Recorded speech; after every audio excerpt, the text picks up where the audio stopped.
रुकिए ना। आप जय श्री राम से शुरू हुए। मुझे इस बात का दुख है। किस बात का दुख है? एंकर भी पूरा हिंदू मुसलमान करने पे किसी ना किसी रूप अरे में भाई, इसमें जो हिंदू बीजेपी की मुसलमान कहां से आ गया? एक्शन आओ। आलोक जी, आज तो टीका लगा कर आए हैं आप। अमित शाह ने अभी अभी जय श्री राम का नारा जोर से लगाया, आप भी लगा दीजिए आलोक जी। जय श्री राम। देखिए, टीका तो मैं हमेशा से ही लगाता हूं मानक जी, और जय सिया राम का नारा भी लगाते हैं, और कहें तो हनुमान चालीसा भी पढ़ दूं। लेकिन ये टीवी का मंच है, शायद डिबेट के लिए हम लोग बैठे हैं यहाँ। तो बताइए फिर आलोक जी, आपको आज दुख हो रहा है कि एक और ऐसे राज्य में बीजेपी की सरकार आ गई, शुभेंदु अधिकारी सीएम बनने जा रहे हैं, जहां पर किसी ने नहीं सोचा था कि टीएमसी को कोई हरा सकता है। देखिए, इस दुख और सुख की बात नहीं है। दुख की बात यह है या सुख की बात यह है कि किसकी सरकार बनी, ये इंपॉर्टेंट नहीं। दुख की बात यह है सरकार कैसे बनी। बात तो सही है। सरकार पूरी तरह से जनमत को किस तरह से लूट कर इलेक्शन कमीशन ने बनवाई, इस बात का दुख है। सरकारें तो अगर इसी तरह से बनेंगी तो पूरे हिंदुस्तान में क्या, जहां पर भी ज्ञानेश कुमार इलेक्शन कमीशन बना के भेजेंगे वहीं पर बन जाएंगे। आज उनको धन्यवाद, अमित शाह जी ने सबका धन्यवाद दिया, ज्ञानेश कुमार जी का धन्यवाद देना भूल गए। अरे भाई, अभी बड़ा भाषण देकर गए अमित शाह जी। इसी तरह का भाषण मणिपुर में भी दे दीजिए ना जाकर। वहां पर भी तो ऊपर कमल और नीचे कमल, सब जगह कमल ही वहीं तो है ना। वहां पर भी तो डबल इंजन की सरकार होगी ना। कल ही इनके मंत्रालय के एनसीआरबी के आंकड़े आए हैं। आपने देखा होगा किस तरह से महिलाओं के ऊपर अत्याचार पूरे देश में बढ़ा है। महिला सुरक्षा की अभी बात करके गए हैं वो। अभी मैं उत्तराखंड में चंपावत की कल की घटना पूरा देश देख रहा है, किस तरह से पुलिस और प्रशासन ने एक 10वीं की छात्रा के साथ जो रेप हुआ उसको तहरीर को बदलवाया गया, और क्या क्या हुआ वो पूरी चर्चा का विषय। पूरे उत्तराखंड में आज इनके मुख्यमंत्री के पुतले फूके गए। तुम चुल्लू भर पानी में जाके डूब के आ जाओ। अंकिता भंडारी को तो इन्होंने न्याय दिलवा ही दिया होगा। इतना लंबा चौड़ा भाषण देकर चले गए। अपराध का राजनीतिकरण और राजनीतिकरण का अपराध, अपना इतिहास जानते हैं अमित शाह जी।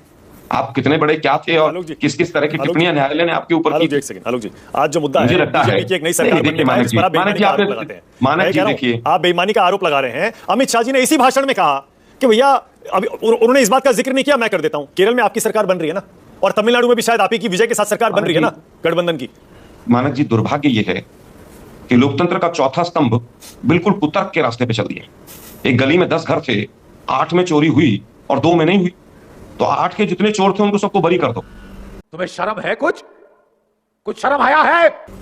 भाई 2% से 1% से आप 40 पे नहीं ले जा सकते। ज्ञानेश कुमार अपनी उल्टा होकर लटक जाए तब भी नहीं ले जा सकते। जहां पर मार्जिन कम है वहां पर होगा, और हो रहा है। 27 लाख वोट कटे कि नहीं मानक जी? आपने और हमने कितनी बार डिबेट की कि नहीं की?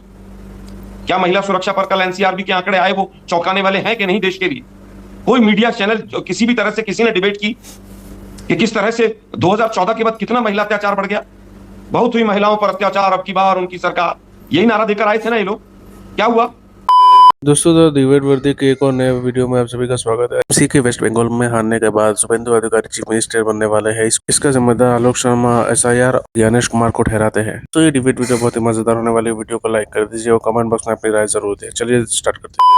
मणिपुर का आप जिक्र कर सकते हैं अपने मुंह से आलोक जी, अब रुकिए। अभी इंडस्ट्री की बात करके गए, बहुत लंबी चौड़ी वो करके गए हैं ना। 20 साल से बिहार में डबल इंजन की सरकार नहीं है क्या? कितनी इंडस्ट्री लगा दी इन लोगों ने? इस वीडियो के सामने आने के बाद सवाल तो बनता ही है। अच्छा आलोक जी, इंडस्ट्री का नाम आलोक जी, मैं वापस उसी मुद्दे पर ला रहा हूं। जब मैंने आपसे कहा बीजेपी की सरकार ने लगवाई हो सरकारी हो। अच्छा आलोक जी, रुकिए ना एक सेकंड, मैं वापस उसी मुद्दे पर ला रहा हूं, आज के मुद्दे पर। नहीं मानक जी, आपने कहा कि ये कुतर्क है। आपने कहा ये कुतर्क। रुकिए, आप जय श्री राम से शुरू हुए। मुझे इस बात का दुख है। किस बात का दुख है? एंकर भी पूरा हिंदू मुसलमान करने पे किसी ना किसी रूप में। अरे भाई, इसमें हिंदू मुसलमान कहां से आ गया? इसमें कहां से हिंदू मुसलमान आ गया? जय श्री राम हिंदू मुसलमान कहां से हो गया? मेरे तिलक पर आपने कहा आज तो तिलक लगाकर बैठे, क्या मतलब है भाई इस बात का? अरे आप तिलक लगा कर आए, मैंने कहा आलोक जी बड़े क्या बात है, आज तो तिलक लगा कर आए। इसमें हिंदू मुसलमान कहां से हो गया? अरे मानक जी, मैं रोज तिलक लगाता हूं भाई। अरे मुझे पता है आप तिलक लगा कर आते हैं, और मैं हर बार आपको ऐसे ही बोलता हूं। आप क्या आलोक जी, आज क्या हो गया आपको? मानक जी, लोकतंत्र का चौथा स्तंभ है। आप हमेशा आते हैं तिलक लगाकर। मैं हमेशा आपसे पूछता हूं आलोक जी, आज तो तिलक लगा कर आए हैं। मैं फिर कहूंगा, क्या बात है आलोक जी? जय श्री राम और तिलक हिंदू मुसलमान कहां से हो गया?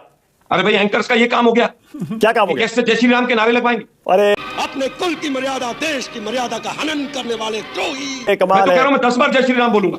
आलोक जी, आपको नहीं बोलना जय श्री राम, मत बोलिए। सरकार मत बोलिए जय श्री राम, क्या दिक्कत है? मत बोलिए। के पिट्ठू बनने से ज्ञानेश कुमार पिट्ठू बन गया है बीजेपी का।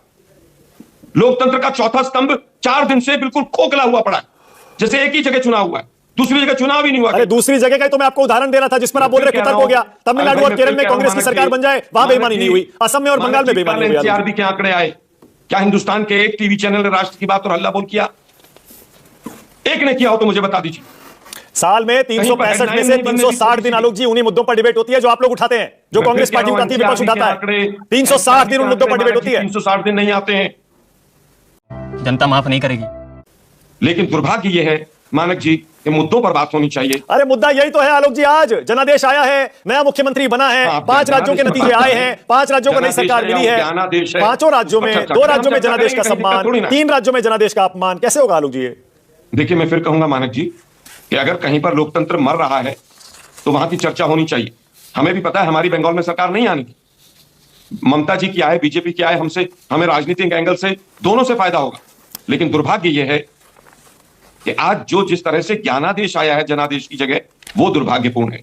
जनमत को कैसे अच्छा एक काम करते हैं आलोक जी, आलोक मैं जवाब दे सकती हूँ? एक हाँ शाजी असली बता रहा हूँ, एक चीज और बताइए फिर। ये क्या हो गया? ये क्या सुन रहा हूं मैं? वो आप ही के इंडिया गठबंधन के सहयोगी तमिलनाडु वाले डीएम के आप पर बैक स्टैबिंग का आरोप लगा रहे हैं, पीठ में खंजर भोंक दिया आपने, धोखाधड़ी कर दिया, आप मौका परस्त हैं आलोक जी, जवाब दीजिए। ठीक है, लगा सकते हैं, बिल्कुल लगा सकते हैं। एक पार्टी दूसरे पार्टी के ऊपर तमाम आरोप लगाती है। हाँ। शिवसेना और अकाली बीजेपी के लिए क्या क्या बोलते हैं, और जो नीतीश की पार्टी के साथ बीजेपी ने किया, नीतीश के लोगों ने क्या क्या बोला है। अगर कहीं पर कोई चीज है, लोकतंत्र है, हाँ। हमारे सहयोगी रहे, 2013 भी याद है जब उन्होंने वो एनडीए से बाहर गए, लेकिन मैं चर्चा नहीं करना चाहता। वो डीएमके वो भी है जिसने 9 दिन तक अपने मंत्रिमंडल, जो 8 मंत्री बने थे, उनको एक मंत्रिमंडल या 2 के लिए मंत्री ज्वाइन नहीं कराया था। आपस में सहयोगी दलों में तमाम चीजें होती हैं। नीतीश कुमार ने अपने कैंडिडेट मणिपुर में उतारे थे, नहीं अरे उतारे अब तो थे। सहयोगी रहे नहीं ना, तो पता है डीएमके की नेता कनिमोई ने लोकसभा स्पीकर को चिट्ठी लिखकर कह दिया है कि संसद में हमारी सीटें अलग कर दी जाए, हम कांग्रेस के साथ नहीं बैठेंगे अब लोकसभा में। मानक जी चीजें लोकतंत्र में होती हैं। और अमित शाह जी ने बहुत अच्छा गिनवा दिया कि हमारी सरकार तमिलनाडु में इतने दिन से नहीं है, वेस्ट बंगाल में इतने दिन से नहीं है। उन्होंने क्लीन चिट दिया कि कांग्रेस पार्टी वोट चोरी करती है, कांग्रेस पार्टी इलेक्शन कमीशन को अपना पिट्ठू नहीं बनाती है। ये क्लीन चिट अमित शाह जी ने हमें दिया। अगर ऐसा नहीं होता जो आज अमित शाह जी और मोदी जी कर रहे हैं, अगर कांग्रेस ने भी ये किया होता तो हमारी भी सरकारें बन गई होती। अच्छा ठीक है, स्वयं पुरोहित, उसके बाद शाजी है, स्वयं पुरोहित आ गए। सतीश जी बोलिए, नया सीएम आ गया आखिरकार, शुभेंदु अधिकारी बने, क्या होगा बंगाल में और देश की राजनीति का क्या होगा?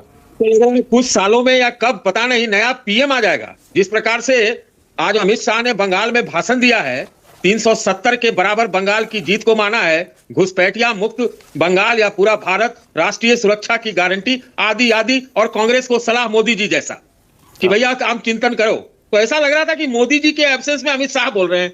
तो मैं तो आज उनके भाषण को ही देखता हूं। मैं शुभेंदु जी को आज ज्यादा तरजीह नहीं दे रहा हूं। शुभेंदु जी के बारे में सबने कह ही दिया है भाई कि आए थे टीएमसी से, नारद सारद में नाम था। आज मैं देख रहा हूं कि अमित शाह ने अपने आप को बहुत ज्यादा एलिवेट करने की कोशिश की है, जो कि साफ झलकता है। गौ तस्कर भी नहीं अब रहेंगे। पूरा क्या बात है सर, क्या बात है सर, क्या बात, ये बात है। बंगाल में शांति भी आ जाएगी। श्यामा प्रसाद मुखर्जी को श्रद्धांजलि भी हो गई। मैंने पूरा